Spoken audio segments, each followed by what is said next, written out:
Hello and welcome to today's webinar, Advocating for Therapeutic Recreation in Saskatchewan. My name is TJ Beemans, and I'll be your moderator. I am the Executive Director with the Saskatchewan Association of Recreation Professionals, and I am excited to be hosting the session. I'm pleased to introduce today's speaker, Rebecca Genoe. Rebecca is an Associate Professor in the Faculty of Kinesiology and Health Studies at the University of Regina, where she teaches in the Therapeutic Recreation program.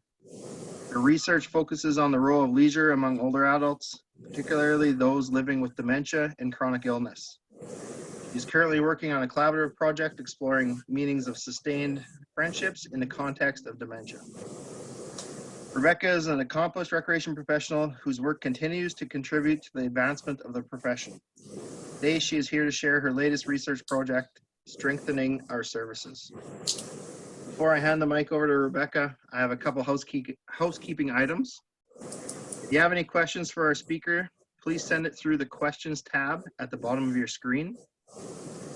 We'll be answering questions throughout the session and also at the end. If we don't get to yours, we'll be sure to follow up afterward. Also, please note that this webinar is being recorded and will be available for on-demand viewing shortly after completion of this live presentation. And links will be posted on sarponline.ca and through our social media channels. So without further ado, I'd like to welcome Rebecca Genoe. Over to you. Hi, thanks, TJ, and hello to everyone who's tuning in for this webinar. I'm very excited to be here to share some information that we learned about advocating for therapeutic recreation through our research. Before I start, though, I do want to express my gratitude to TJ and SARP for hosting the webinar and inviting me to give this webinar today. So this webinar was adapted from a 3-hour workshop that we delivered at the Canadian Therapeutic for Recreation Associations conference last spring in Quebec City. So you're kind of getting a shortened version of what we presented last June, I think it was. So my plans for the presentation today, just some introductions to the research team. I'm going to provide you with some background on the study and then get into what advocacy is, how it's defined, what people who advocate do. And then I'm going to talk about some of the misperceptions of therapeutic recreation that came up when we were interviewing participants in this study. And then I'm going to share our research findings in terms of how professionals are advocating or how we wish to advocate for the profession. And then I'll end the presentation with some discussion about how we can plan for advocacy for the profession moving forward. So this I just wanted to take a second to acknowledge the hard work of the research team who's been working on this project with me for the past few years. I'm kind of getting the glory today in being able to present this research, but this webinar would not have been possible without the contributions of the people that you see up there on the screen. So I'll just acknowledge Doug, Kathy, Sherry, Linda, and Donna, and all of the research assistants who have helped out at various points along the way. So moving now into some background information about the study. So originally with this study, we set out to try to learn more about the strengths that our profession has here in the province of Saskatchewan, along with our opportunities and any challenges that we experience in providing opportunities for TR to our clients.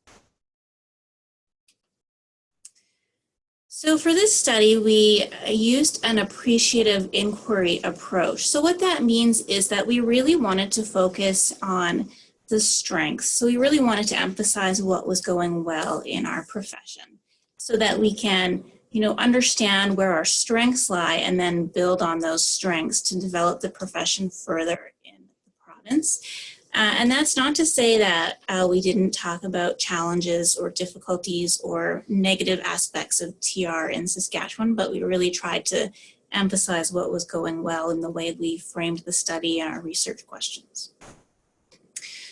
So with that approach, looking at from a strengths-based lens, to collect our data, we first conducted an online survey, which we sent out to as many TR professionals across the province as possible.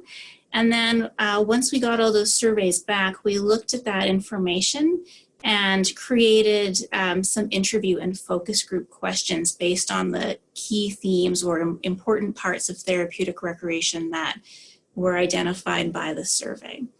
And then we analyzed all of that data using an approach called thematic analysis. And that means that we looked at all of the data and tried to identify commonalities and differences across all of the data, and then organized the data into themes and sub-themes. So I'll be sharing some of those themes and sub-themes with you today, particularly as they relate to advocacy.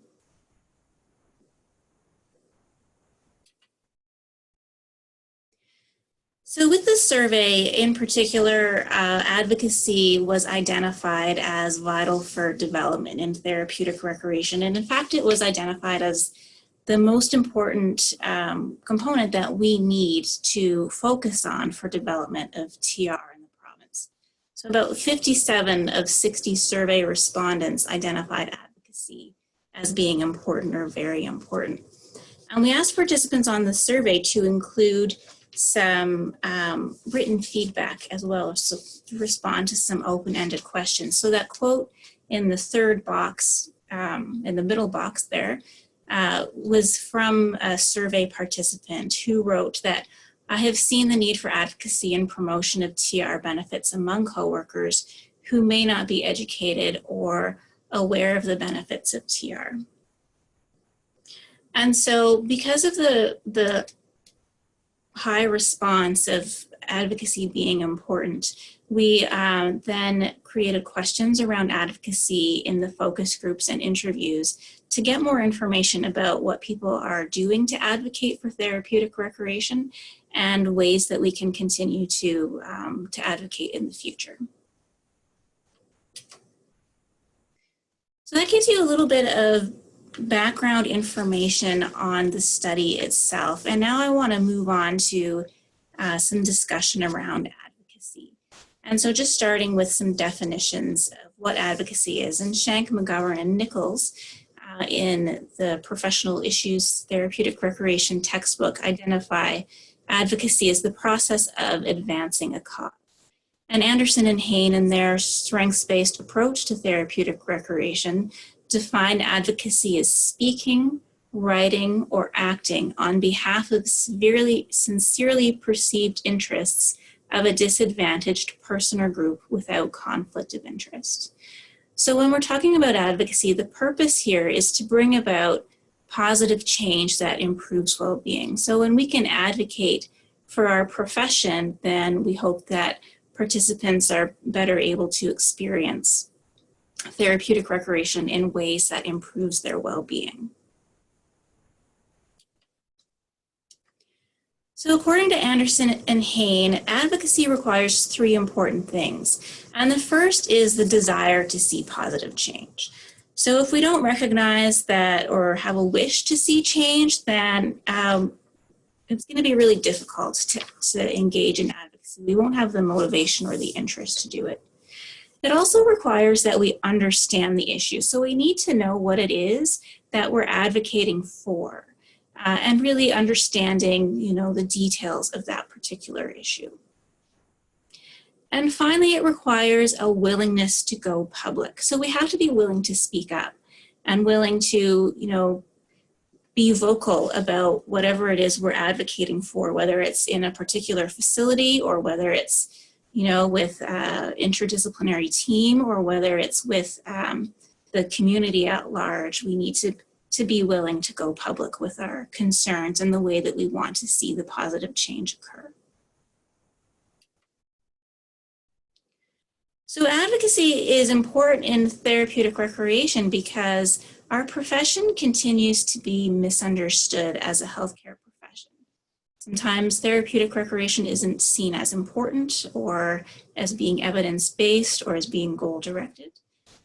And therapeutic recreation is all of those things.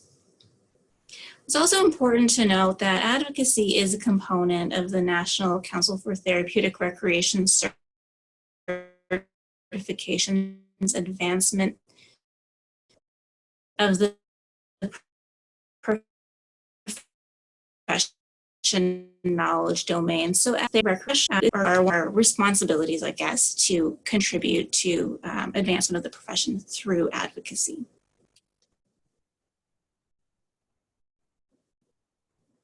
So this slide shows some misperceptions that participants told us about in our focus groups and interviews. So we asked them, how do others perceive therapeutic recreation? And these were the common ones that came up for our participants.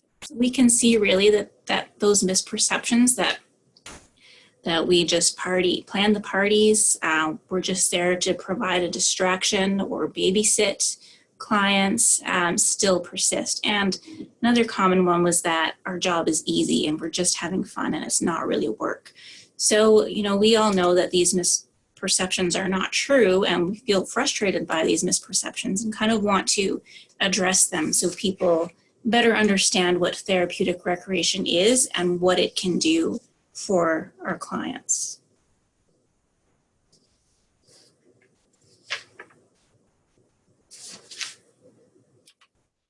So with that, I'm going to start to explore some of the themes around advocacy and education that we generated through our data analysis.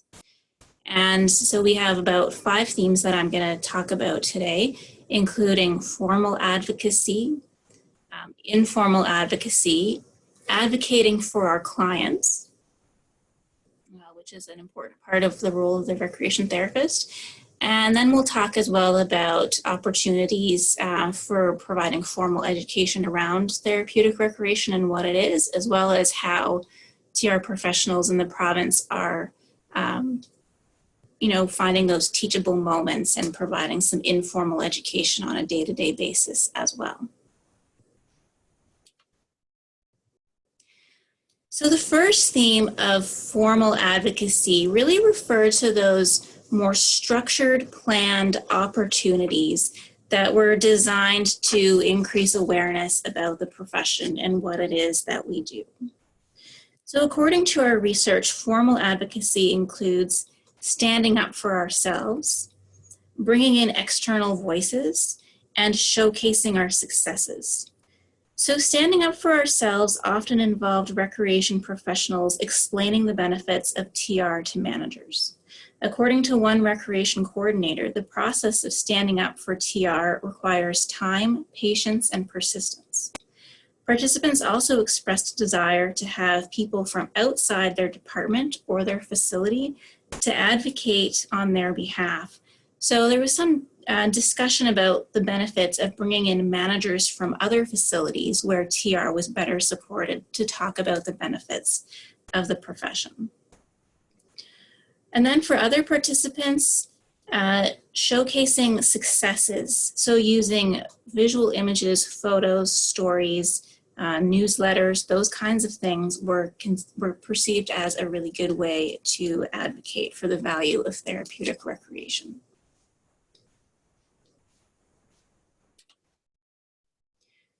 So on this slide, we have a quote from a participant who really is demonstrating here how standing up for the profession really had a positive impact on their service provision. So they said, I've definitely been pushing for the last 2.5 years.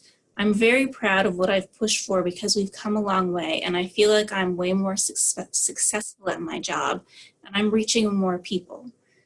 I still do 4 programs a day and still help out with lunch and supper, so it's not quite there, but there's definitely more room with flexibility and spontaneity. I think it's just a matter of speaking up. So from this quote, we can see how the participant was perhaps not happy with the structure that was kind of imposed on the therapeutic recreation department within this facility, and how advocating for change led to some positive changes within that facility. So in addition to formal advocacy, we also found that participants were engaging quite frequently in informal advocacy. And so these types of advocacy were the day-to-day efforts that professionals put forth to have their worth recognized. And examples of informal advocacy included collecting and sharing evidence such as documentation, bringing community members into the facility so that community members could see what was going on and all of the great things that the recreation department was doing, and showing our worth by doing our jobs well. So just coming to work every day, ready to work and working hard and working as part of the team were seen as important for informal advocacy. So really, by doing that, they were facilitating meaningful opportunities for clients that led to enjoyment and well-being, and enabled other staff members and management to witness the benefits of TR.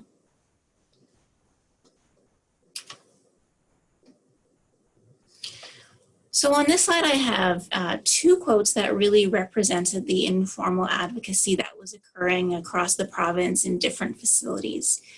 And so the first quote up there, the participant said, "A lot of it is showing up consistently and competently over and over again. And then it gets to that point where there's that respect and they trust that what you're doing is important." And the second quote on the slide, "They see it in the work, they see it in the happiness of the residents, they see it in the different events that we do, and they see it because after the events, these residents will be talking about it for weeks. You'll get a manager saying, 'Oh, I heard so-and-so say they had a great time last night.'" So participants were really emphasizing that by having programs that were visible and accessible to other staff members and community members, that was really helpful for advocating for the profession.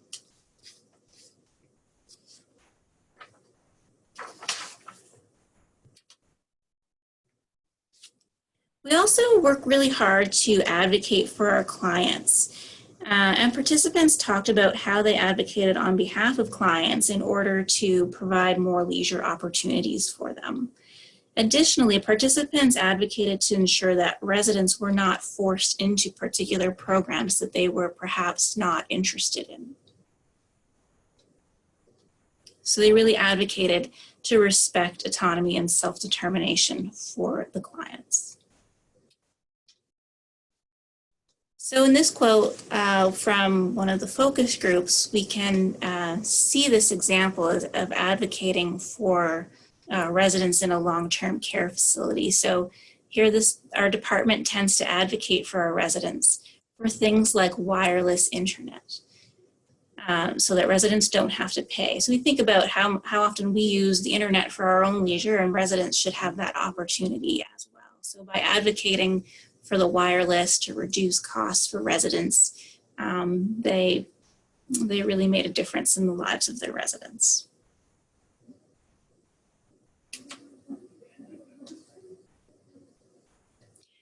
So in addition to advocacy, we also asked participants about how they provide education about what therapeutic recreation is, and kind of raise awareness about the role of the recreation therapist within these facilities.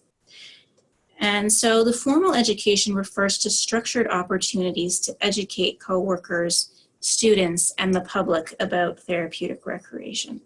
And this included facility meetings, so having staff members come to meetings and using that as an opportunity to share information about therapeutic recreation.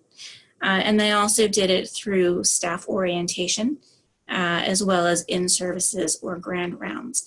And while some people were using staff orientation to give more information about therapeutic recreation, it also came up a lot as something that we need to work on and incorporate in more facilities.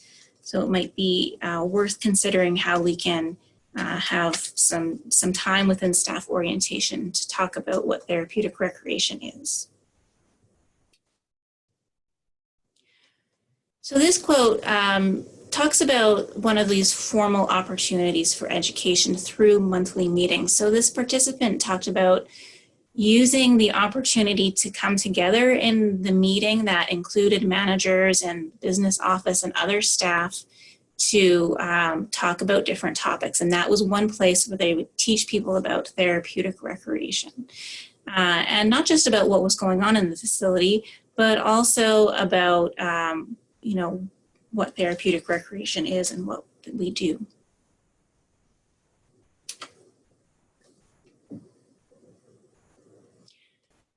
So then we have the informal education, which was similar to the informal advocacy in that it was less structured and referred more to those day-to-day teachable moments that recreation therapists and other TR professionals who participated in the study really took advantage of in order to educate about the value and importance of therapeutic recreation. So according to our study participants, informal education occurs by being visible and creating meaningful leisure opportunities that are facilitated so staff and management, as well as visitors, can witness TR. Other participants took this a step further and invited staff to join TR programs so that they could see that they were meaningful and purposeful and not just diversional. As well, participants worked to be part of the team by ensuring positive relationships with non-TR staff and building mutual respect, which helped to support TR programming. As well as being part of the team, our participants educated others by communicating the purpose of TR in those teachable moments. Some participants reported that taking time off with no coverage for therapeutic recreation was a useful way to educate other staff about its value. Especially since doing so could lead to more responsive behaviors and increased boredom, and therefore led to more challenges for the non-TR staff. Participants also emphasized the importance of celebrating what was going well and sharing success stories as an important part of educating others about therapeutic recreation. So again, we have two quotes on this slide that kind of highlight some of the ways that participants were informally advocating for the profession. And, you know, one of the ways was to invite people out on an outing or excursion into the community. And so when they invite non-TR staff to do that, the non-TR staff start to realize that going on an outing is actually pretty hard work.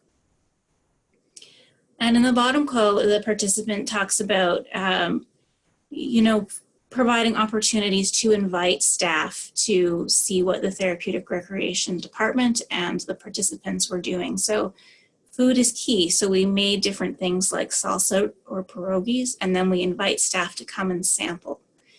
And then they taste the food and say thank you, and then it's a conversation the next time you see that person. So kind of using food as an opening to talk about therapeutic recreation and the benefits of TR and how we contribute to well-being.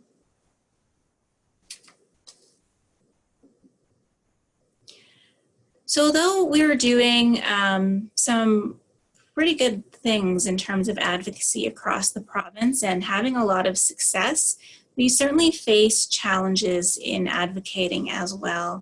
And so 3 of those challenges that emerged from the study are up there on the slide. So the first was that it's difficult to measure our impact.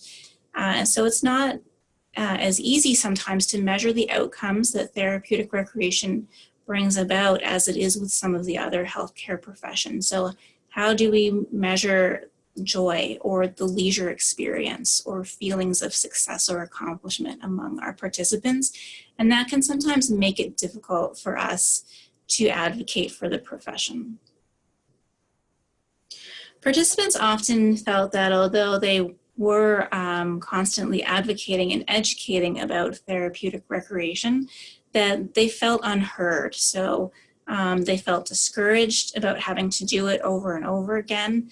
They felt perhaps defeated in continuing again to have to keep doing this because they felt that people just weren't retaining the information about therapeutic recreation. And finally, the third challenge that they experienced was around not knowing how to share the benefits of therapeutic recreation. So some felt that TR professionals lack the language to be able to share our impact, and that makes it difficult for us to advocate to managers and agencies, particularly when they're looking to cut costs. So despite their best efforts at advocacy, several participants felt that their coworkers stopped listening and their efforts were no longer effective.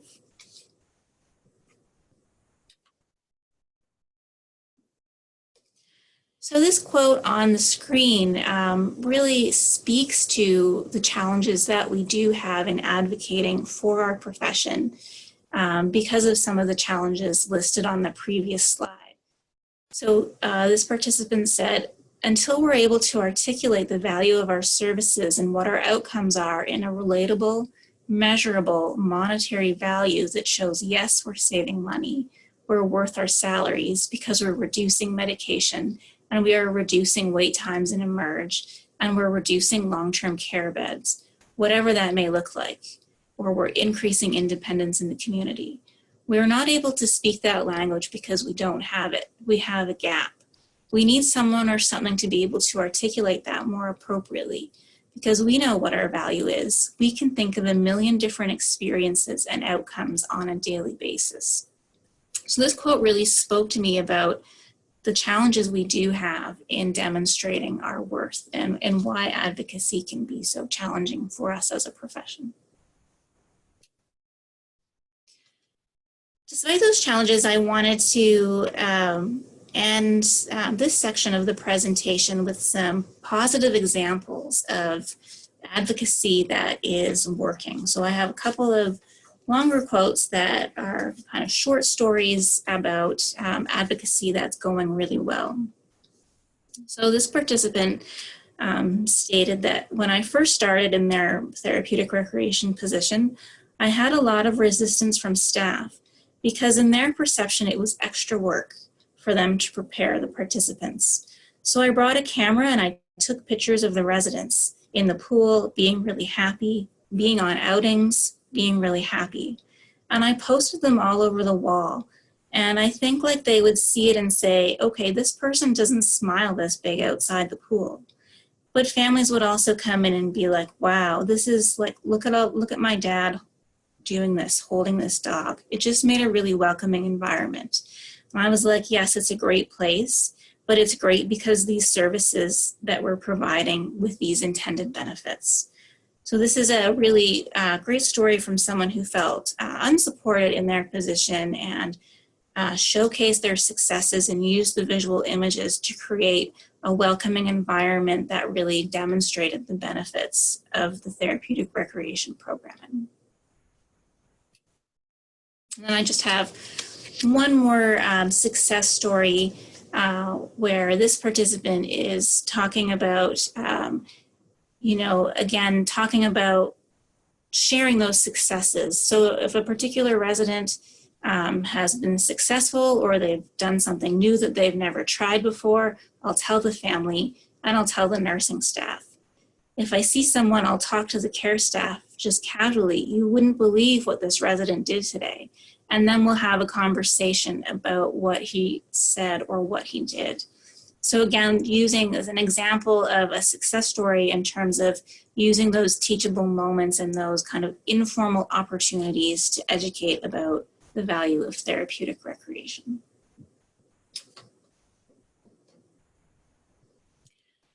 So now that I've shared some of the some of the findings of the study in terms of what we're currently doing to advocate and educate about the profession, and talked about the challenges as well, I want to move on to the last part of the presentation, which focuses on how we can better plan for advocacy within our field and within our facilities as well. So I just wanted to start with some kind of broad steps or broad ideas that we can use when we're planning for advocacy. So I think the first thing we need to do is identify what our priorities are. What are the most important things that we need to advocate for? And that may vary from facility to facility or community to community. or department to department, depending on what's going on in each location. And then just to make it manageable, just set small, concrete, achievable goals, and then be sure to be accountable for those goals. We can do that partly by evaluating our progress and then just being persistent. So I think one thing I've learned over the past few years in my role here at the university and in my other therapeutic recreation roles that boards I sit on and things like that, is really about the importance of being persistent. And even though we can feel discouraged, that it seems like people aren't listening or they don't hear us anymore, that we still need to kind of stick to it and, be prepared to advocate on a long-term basis and not necessarily just in the short term.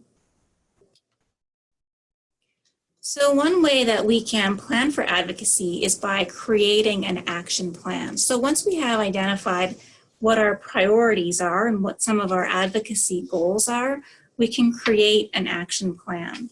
And basically an action plan is a written way to describe how we're going to meet our objectives. And an action plan outlines the steps or the changes that we need to go through in order to bring about the change that we want to see.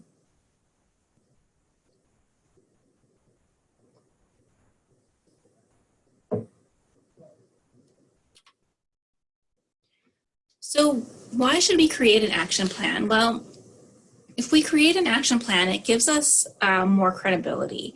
We can show others that we have a plan in place and that that plan has specific steps that are presented in a specific order and that we're dedicated to actually achieving this goal and the objectives that we have identified as being important. It's also useful for helping to ensure that we're not overlooking any of the details, so that we have a kind of a roadmap for how it is we're going to go about advocating for TR. And thirdly, it's useful for knowing that what is actually possible when we're advocating. So we know that recreation professionals are often have limited resources. So we need to think about what's doable with the resources that we have available to us.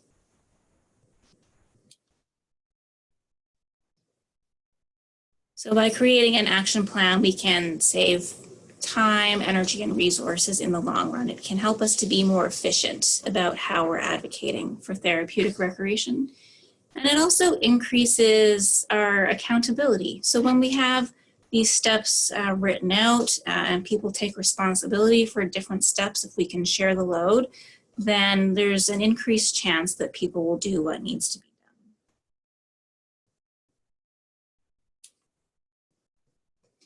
So when we're creating an action plan, we want to think about some criteria to make sure that it's a strong action plan that we can carry out. So we want to ask, is it complete?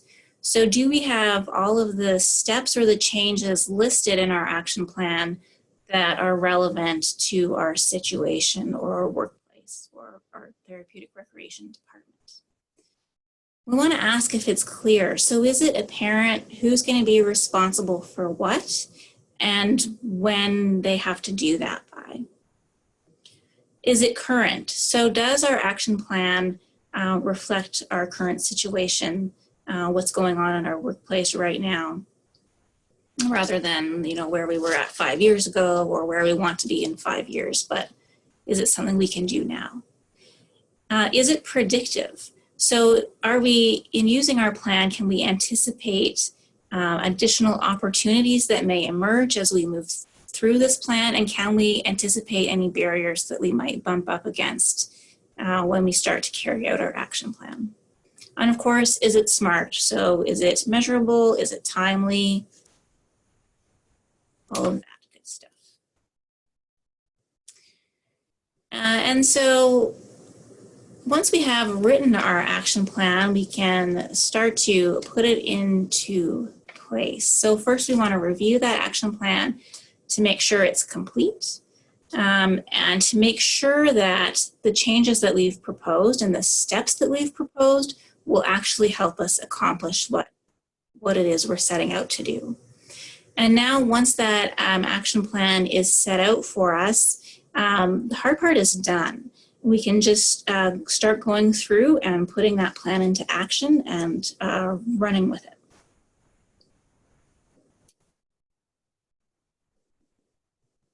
So when we're creating our action plan, we can think about some different steps that we need to take, including what actions will occur. So what is it that we're going to do to advance the profession of therapeutic recreation? Who will carry out these actions? When they'll take place, so again, we want it to be timely and efficient. Identifying the resources that we need in order to be able to carry out the actions, and also including a plan for communication. So who should be aware of what, who should we be communicating with, just to make sure that those lines of communication are open. So a good action plan includes several different aspects. So we're gonna lay out our steps in our action plan, and we want those steps to move us forward. So we want like steps that are gonna help us to actually achieve that goal. And to do that, we wanna have steps that identify very specific behaviors, thoughts, or decisions that we need to make throughout as we're putting our action plan into place. And those steps need to be within our control and their commitments. So we need to recognize that they have to be things that are actually doable, and that we can do them and that they can be completed. So I thought I would just provide you with an example of what an action plan might look like. So my example that I'm going to give you is not necessarily all that detailed, but I just wanted to give you like kind of an idea of how you might get started with your action plan. So for my example, I'm going to say that the priority is to increase the knowledge of the purpose of TR among nursing staff. And with that, I've identified 3 actions that are going to help me achieve that goal. So my first action is going to be to write an article about therapeutic recreation for the facility newsletter. Then second, I'm going to host a TR month celebration to increase awareness of the purpose of TR. And my third kind of more long-term, perhaps more challenging goal is going to be to create a module for the staff orientation that outlines the purpose and role of TR. So this table, I've broken down each of those steps into those components that were listed on the previous slide. So I've got my 3 steps, my what written in the far left-hand column, and then the who, and then the timeliness part, when it will happen, how long it will take. And then I've got my resources, so what do I actually need to get this done, and how the communication is going to work. So with our first action, which was providing an article to be published in the facility newsletter. So I said this would be about 500 words just to make it manageable given time restrictions. And this is just an example. So I thought, well, the recreation manager might do this. The submission is due on February 15th, and it'll probably take maybe 3 hours to draft and edit the article. So the resources that I'm going to need for this step are the actual time to be able to do it. And I may need resources, references, definitions of therapeutic recreation, information that might be available on the Canadian Therapeutic Recreation Association webpage about, why to hire a recreation therapist in terms of resources as well. And for communication, I'm going to communicate with the newsletter editor or whoever does the monthly newsletter about the article. And I'm also going to talk to my department members to talk about ideas to emphasize in the article and for their feedback as well. So that was my first step, my first action. My second action is a little bit bigger. It's the TR month celebration. So this is bigger. This might require the whole recreation department to contribute to this event. So I've given more time to this event. I've got 8 hours to plan it, plus the time that we spend actually prepping and implementing and cleaning up after the program. So I need more resources here as well. So I've got the time for prepping as well as the things I need for the celebration. I'm going to have a TR trivia game to increase awareness about TR, and I'm going to do a TR treasure hunt again so that staff members have a better understanding of what TR is at the end of the hour than they did at the beginning of the hour. So communication again here is broader because this is a bigger task. So my management team, any nursing or other staff that need to know about the event, I'm going to include some invitations with the time and place as well. So my third action is the one that's going to take the most time and the most resources. And this was creating the orientation module. So I'm going to, again, rely on the resources of the entire recreation department for this particular action to create this 1 hour module, which we hope to have developed in 6 months. So we need to have team meetings to be able to do that. So again, that resource is time. I know time is tight, so trying to figure out how to juggle this with all of our other responsibilities can be a challenge.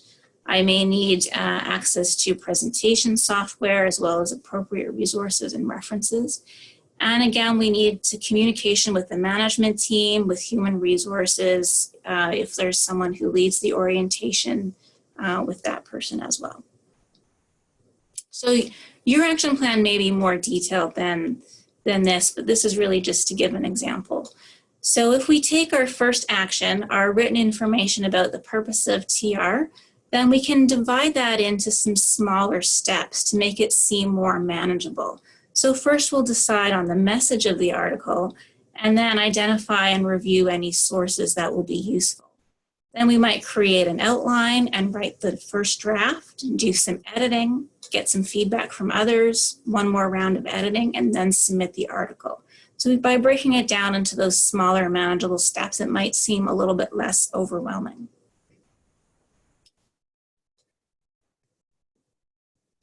So that was kind of my example, and I know that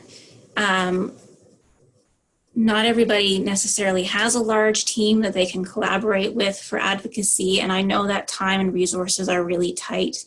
So for some facilities that might be a logical action plan, but for others that might not be possible. So I've also included on this slide some additional suggestions for some smaller and larger ways that we can advocate for therapeutic recreation. So it may be as simple as creating and practicing your therapeutic recreation elevator speech. So that quick speech you have ready to go when someone asks you what TR is, just your 30-second, this is what it is, this is what we do, this is why it's important. Using the media, sharing our TR success stories with the media. And a lot of participants did this in our study, particularly in smaller communities where media were perhaps looking for stories. But I think that we can do more to get our story out there into the media. It may be as simple as sharing information on social media, inviting our non-TR colleagues to participate in our program so they better understand our role. It could be doing a presentation during TR month to inform people of what therapeutic recreation is, or having someone shadow you for a day, again, walking in someone else's shoes kind of gives them a better understanding of what the role is. Developing an in-service or just even using posters or pamphlets or other types of information around the workplace. We can also be sharing client testimonials, of course, with their permission, and then just reminding people of your credentials as a therapeutic recreation professional, that you have education in the area. Perhaps if you're certified, you can remind them of that as well.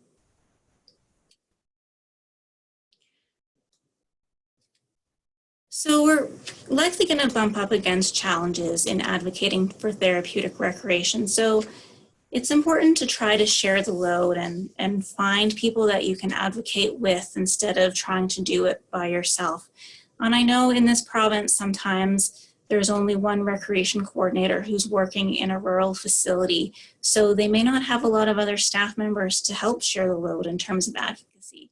So perhaps there's a way we can connect professionals from across facilities in order to be able to share the load and share ideas and share resources. I think that with advocacy, I know personally, I always feel very overwhelmed by the idea. It seems really big to me and really challenging, and I never know how to start. So I think starting with those small, manageable goals is the best way to do it, and think that small steps add up over time. So even if we're just sharing a quick social media post once in a while, that might reach someone who doesn't know what therapeutic recreation is, and they have a better understanding. I think if we can schedule time for planning and discussing advocacy and follow through can be beneficial. We might have 10 minutes here in our day or 10 minutes there in our day where we can have these discussions around advocacy. Finally, or not finally, but almost finally, is to utilize the resources that our other colleagues have, as well as our professional associations. So CTRA, again, does lots of promotion around TR Month and has resources up on their website for members to use to advocate during TR Month in particular. And I think just taking advantage of networking opportunities to share ideas as well may help us to navigate some of the challenges we experience in advocacy. So to wrap up my presentation today, advocacy is an important part of our roles as TR professionals, and we're doing a pretty good job in Saskatchewan of recognizing the need for advocacy and making efforts towards that. And we do that in both formal and informal ways. But I think if we can start to create a plan for advocacy at the provincial levels and as well as at the individual and community levels, then we can all help us contribute to the advancement of the profession. I just posted a few references that I referenced throughout the presentation on this slide, and finally I'm happy to open the door or open some time up for questions.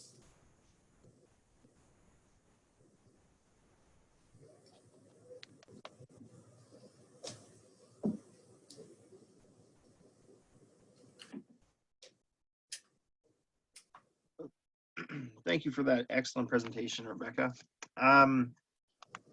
Anybody out there with some questions, type it in. You can go through the chat function or through the question and answer dialog box at the bottom of your screen. I'll pose one question for Rebecca. So our profession, so it's through Saskatchewan Association of Recreation Professionals. Give me your thoughts on what could we do to better advance the profession forward.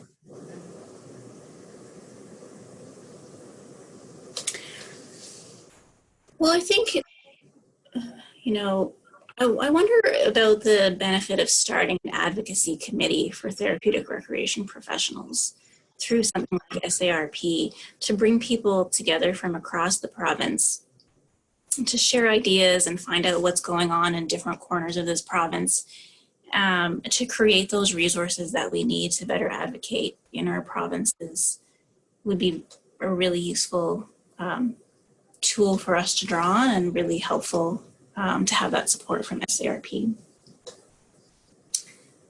I also think as a professional association that, we don't necessarily have time in our jobs or even outside of our jobs to think about things like writing letters to the government or to ministers or our MLAs, sorry. I'm from Ontario, so MPs is sometimes stuck in my mind. And those types of things. So providing us with the resources to be able to do that, as well as perhaps, reaching out to those officials.